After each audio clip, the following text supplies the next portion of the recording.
playing some sound from Paul George about All-Star. This was after he was named a reserve last night. Take a listen. I'm just not a fan of it. With everything going on, I think it's just smart. No other league has done it. And I get we have an amazing league. I'm not discrediting that, but I don't think it's just in the middle of a pandemic. It's something that needs to be had, especially, personal reason. I got fined for spending time with a teammate, for having a teammate over, and yet we have this All-Star game. So, again, I got personal reasons why I disagree with the game, but I've been selected, and I'll be there to play for the fans, whatever fans that are there.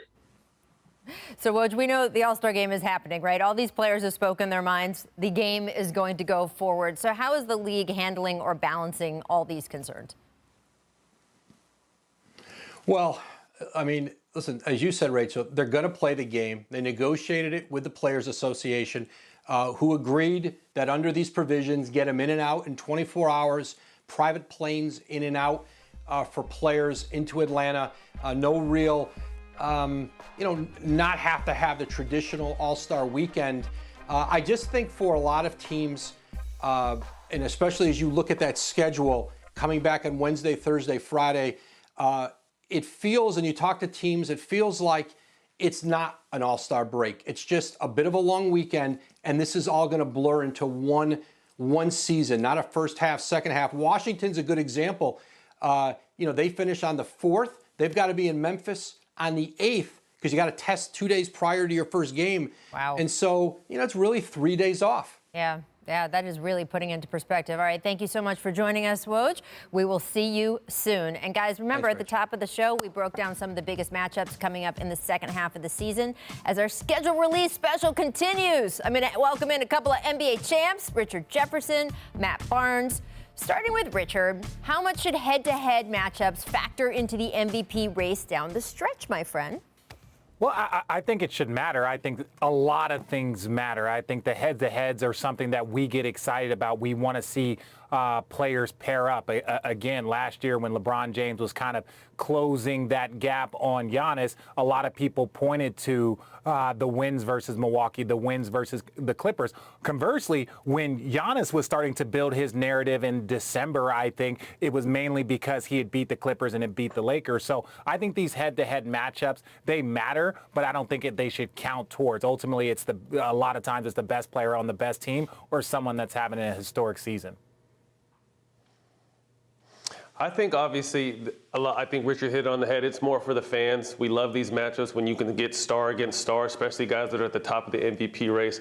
But obviously, it's the body of work. But to me, I would just love, and I know we've talked about this before, I would love for it to expand through the playoffs, because I'm tired of seeing MVPs take their team to the first or even second round. To me, MVPs is the guy you can go to down the stretch and the guy that's going to take his team hopefully to the conference finals, or to the NBA finals. So I wish they would just expand, make it the entire season, not just the regular season. Well, I have a platform of awards reform, Matt Barnes, but there are a lot of people who feel that this should be something that goes through the playoffs. Now, that, of course, might discount the regular season more, which is something the NBA doesn't want, because they want people to buy tickets for those games when people could eventually be back.